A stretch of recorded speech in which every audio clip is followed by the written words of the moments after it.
இந்த வீடியோவில் நம்ம என்ன பார்க்க போறோம்னா சிம்ம ராசிக்காரர்களுக்கு 2026 ஜனவரி மாதம், ஆண்டின் முதல் மாதமாகிய ஜனவரி மாதம் எத்தகைய ஒரு பலாபலன்கள் நிறைந்ததான ஒரு மாதமாக இருக்குதுன்ட்டு சயின்டிஃபிக் வேதிக் அஸ்ட்ராலஜி முறையில் எந்த விதத்திலும் மிகைப்படுத்தாமல் உள்ளது உள்ளவாறு நாம் பார்க்க போகிறோம். இந்த பரிகாரங்கள் அது மாதிரி விஷயத்துக்குள்ளெல்லாம் போகாமல் ஒரு கிரகம் ஒரு இடத்துல இருக்கும் பொழுது, பயிற்சி பெறும் பொழுது அந்த ராசிக்கு கோச்சாரம் எப்போ ராசியில பார்க்கணும், தசாபுக்திகள் லக்னம் வச்சு பார்க்கணும். தசாபுக்திகள் லக்னத்துக்கு ஒரு யோகமான ஒரு தசைகளா அவயோக தசைகளா, அந்த தசநாதன் எப்படி இருக்காருன்னா வச்சு பார்ப்போம். இப்போ கோச்சாரத்துல நம்ம பொது பலனாக மாத பலன் ஆண்டு மதம்லாம் பார்க்கும் பொழுது ராசியை வைத்து உங்க ராசிக்கு எத்தனாவது கட்டத்துல கிரகங்கள் போய் கொண்டிருக்கிறதுங்கிறத வச்சுதான் நம்ம ஒன்னொன்னு நம்ம எப்படி ஒரு தாக்குதலை நமக்கு கொடுக்குது, நல்ல ஒரு கர்மாவை கொடுக்கக்கூடிய அமைப்பா,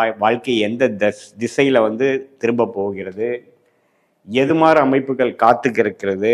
இந்த அறிவியல் சார்ந்த சாஸ்திரமாகிய இந்த ஜோதிடம் சயின்டிஃபிக்கா நம்ம பார்க்கும் பொழுது ஒரு கிரகம் இந்த ராசிக்கு இந்த மாதிரி இடத்துல இருக்கும் பொழுது உங்களுடைய கர்ம பலன் எப்படி இந்த வாழ்க்கையில் சாதகமான சம்பவங்களாகவும் சாதகமற்ற சம்பவங்களாகவும் உருவெடுக்கிறது, எது மாதிரி விஷயங்கள் எப்படி நடந்து முடியும், எது மாதிரி விஷயம் நம்ம எதிர்பார்க்கலாம் அப்படிங்கிறத நம்ம துல்லியமாக இந்த வீடியோவில் நம்ம பார்க்க போகிறோம். இப்போ சிம்மராசிக்காரர்களுக்கு அஷ்டம சனி போய்கொண்டிருக்கிறதுங்கிறது எல்லாத்துக்கும் தெரியும். 2027 மார்ச் வரைக்கும் இருக்குது. ஜனவரி மாதம் அதுக்கு நடுவால் ஒரு பீரியடில் மாதம் முழுவதும் அஷ்டம சனி தாக்குதல் சிம்மராசிக்காரர்களுக்கு உண்டு.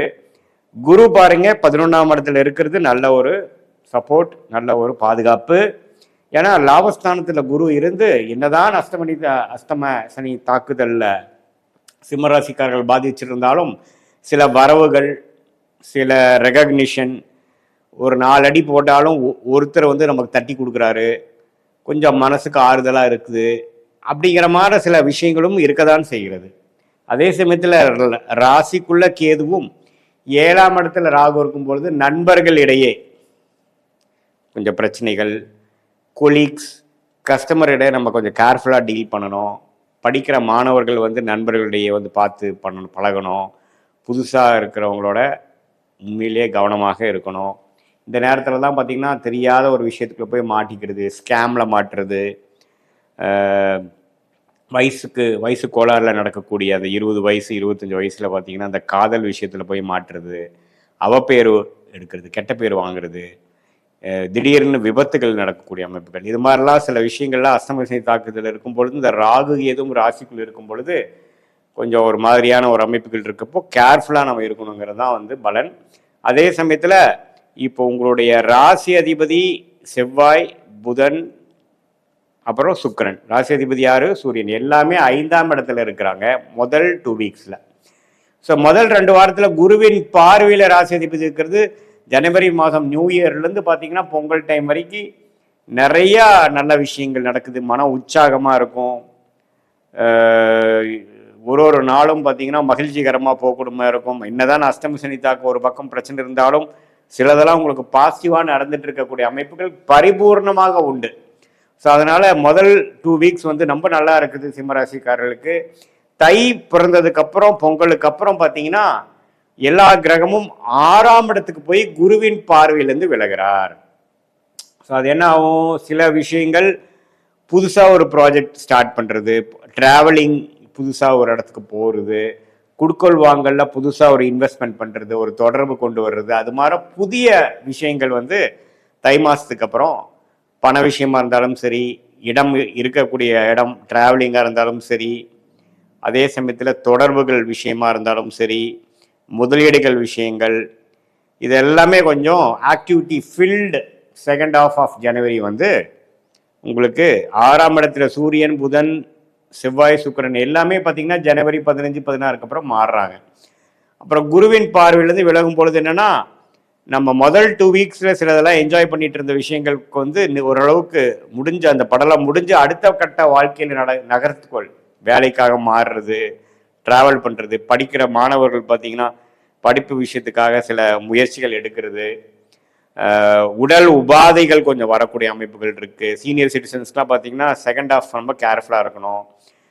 கரெக்டான மெடிசன்ஸ் எடுக்கிறோமா, கரெக்டாக எடுக்கிறோமா, நம்மளுடைய உடலுக்கு வேணுங்கிற ஃபுட்டு, எக்ஸசைஸு எல்லாமே கரெக்டாக பண்ணுறோமா, கவனமாக இருக்கிறோமா எல்லாத்துலேங்கிறதையும் பார்த்துக்கணும். ஏன்னா ஒரு பக்கம் அஸ்தம சனி நடக்குது, ஒரு பக்கம் எல்லா கிரகங்களும் ராசி அதிபர் வந்து 6ஆம் இடத்துக்கு போகிறாரு. ஸோ அது மாதிரி இருக்கக்கூடிய அமைப்புகள் வந்து ஜனவரி மாதம் முழுக்கும் குறிப்பாக செகண்ட் ஹாஃப் வந்து கொஞ்சம் கவனமாக இருக்கக்கூடிய அமைப்புகள் இருக்குது.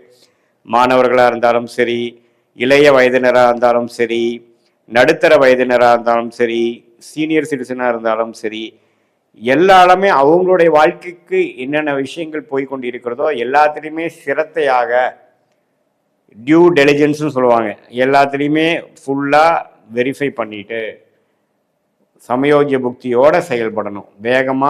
விவேகமானு கேட்டிங்கன்னா விவேகமாக செயல்படணும். இல்லை சார் நம்ம விவேகமாக செயல்படாமல் கொஞ்சம் வேகமாக முடிவெடுத்து நடந்தால் என்ன நடக்குங்க சாமி அப்படின்னு நீங்கள் கேட்டிங்கன்னா என்ன நீங்கள் எதிர்பார்க்குற விளைவுகள் வராது.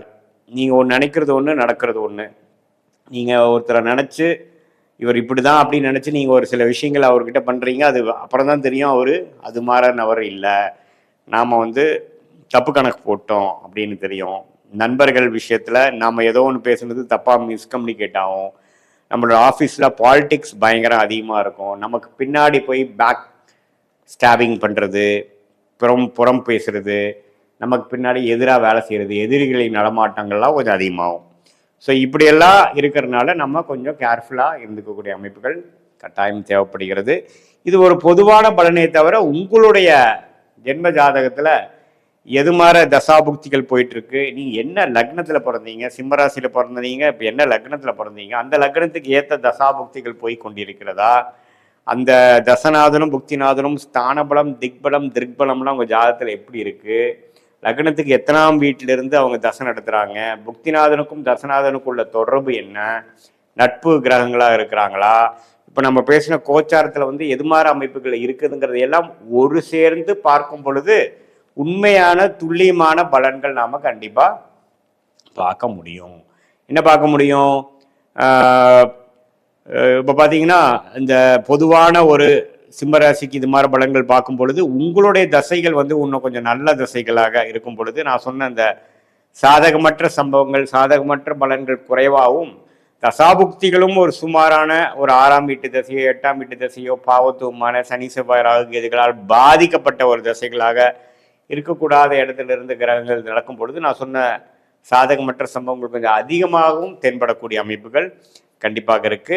எதுவாக இருந்தாலும் சயின்டிஃபிக் வேதிக் அஸ்ட்ராலஜி முறையில் துல்லியமாக நம்ம பார்த்து அடுத்த வரக்கூடிய காலகட்டம் எப்படி இருக்க போகுது, ஷார்ட் டேர்ம் எப்படி, லாங் டேர்ம் எப்படி, எது மாதிரி டைரக்ஷனில், எது மாதிரி திசையில் நம்ம வாழ்க்கை திரும்ப போகிறது, எது மாதிரி சம்பவங்கள் எதிர்பார்க்கலாம், எது நடக்கக்கூடும், எது நடக்க வாய்ப்பு இல்லை, நம்மளுடைய யோகமான தொழில் என்ன, யோகமான வேலை என்ன, எந்த படிப்பு படிக்கலாம், எப்போ எந்த நேரத்தில் நடக்கலாம், கல்யாண விஷயங்கள் எது, இது மாதிரி வாழ்க்கைக்கு தேவையான எல்லா ஆஸ்பெக்ட்ஸும் எது மாதிரி டைம் லைன்ஸில் நடக்குதுங்கிறது நம்ம உங்களுடைய கர்மாவின் அடிப்படையில் நாம் தெரிஞ்சிட்டோம்னா தேவையற்ற மன உளைச்சல், தேவையற்ற பண விரயங்கள் இதெல்லாம் தவிர்த்து வாழ்க்கையில் நம்ம என்ன நமக்கு பிராப்தம் இருக்கோ அதுக்கு தகுந்த மாதிரி வாழ்க்கையை நம்ம செலுத்தி வாழ்க்கையில் எதிர்நீச்சல் போடாமல் எளிதில் வெற்றி பெற முடியும் என்று சொல்ல விரும்புகிறேன். மீண்டும் மற்றொரு காணொளியில் சந்திப்போம். நன்றி, வணக்கம்.